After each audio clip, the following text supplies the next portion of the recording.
The holidays were nice, but now it's time to get back to work. Let's go melt something.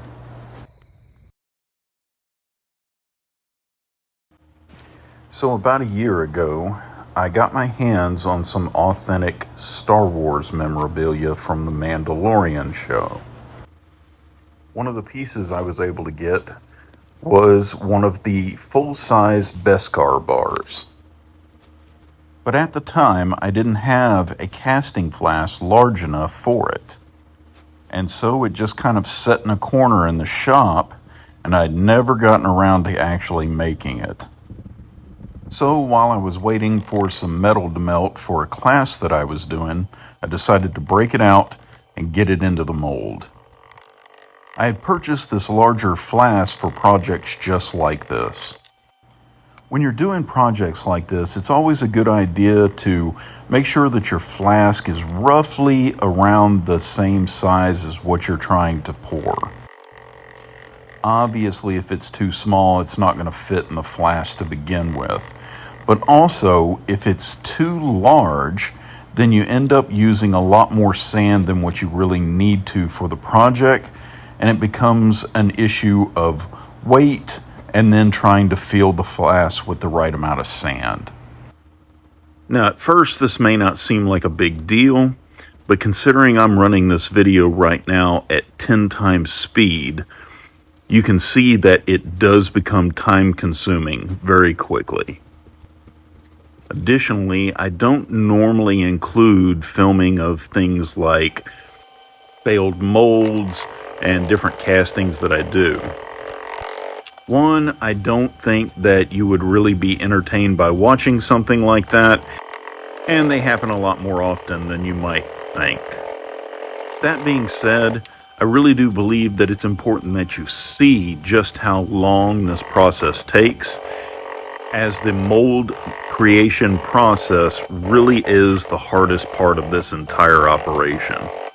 Without a good mold, you're really just kind of wasting your time and money melting the metal to sit there and pour it anyways. So now we're finally ready to extract the original bar. You're going to want to start by clearing the sprue. You're going to need this clear so that you have some place to, of course, pour the liquid in.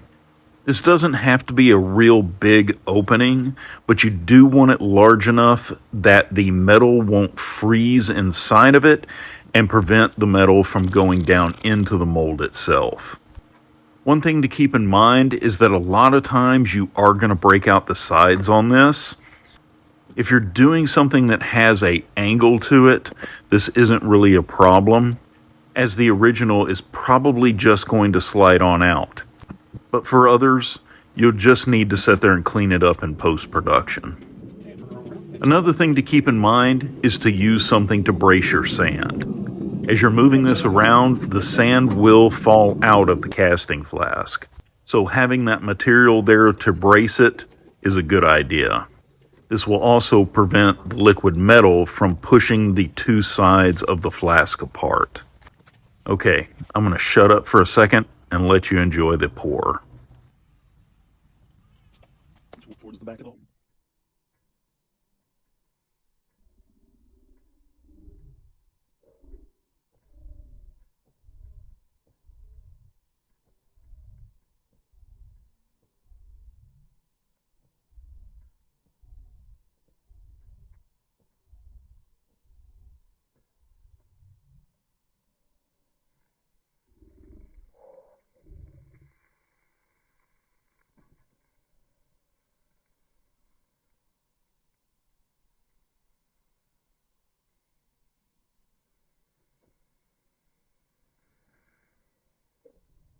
So I did do that in slow motion, just so you could kind of enjoy watching the metal as it flowed into the flask.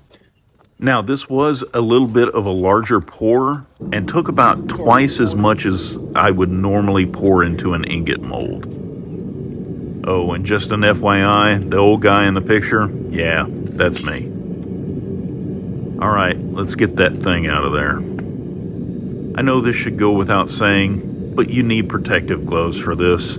Not only is it heavy at this point, but it's also extremely hot. And the pour on this came out almost perfect. So we went ahead and extracted it, and now we're going to get it into the quench.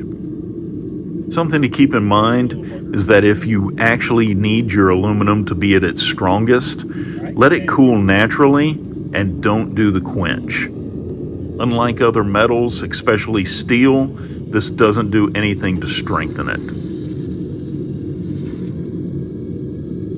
And let her go. If you can. Now that this is cooled down, we can go into post-production. So a long time ago, I used to do this with just a drill, but I found that placing this on my drill press gave me a lot more control. But keep in mind as you're doing this, the aluminum is a lot softer than what that brass is.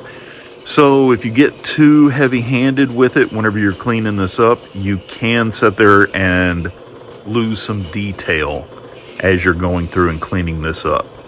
I always recommend short, light passes across the metal as you're doing it.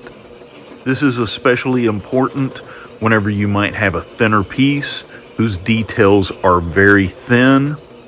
But in the case of this larger piece, I was able to get into it just a little bit more than what I normally would. Now that it's cleaned up, we can go into the patina.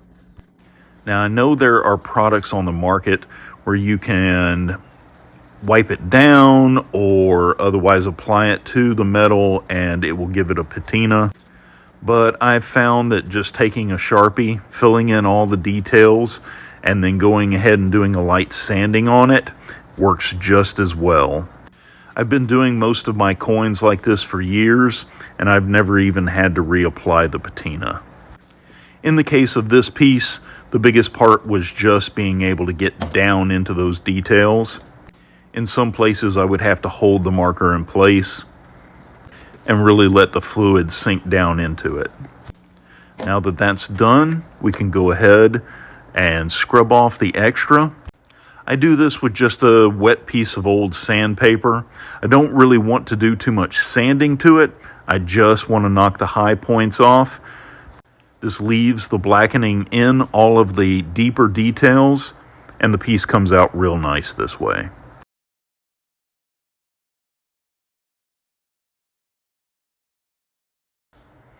And that's it. I think it came out really nice. I especially like it since this is the first one I've gotten a chance to do. Let me know what you think in the comments below. If you like watching videos like this, like and subscribe. And until next time, go out there and make something.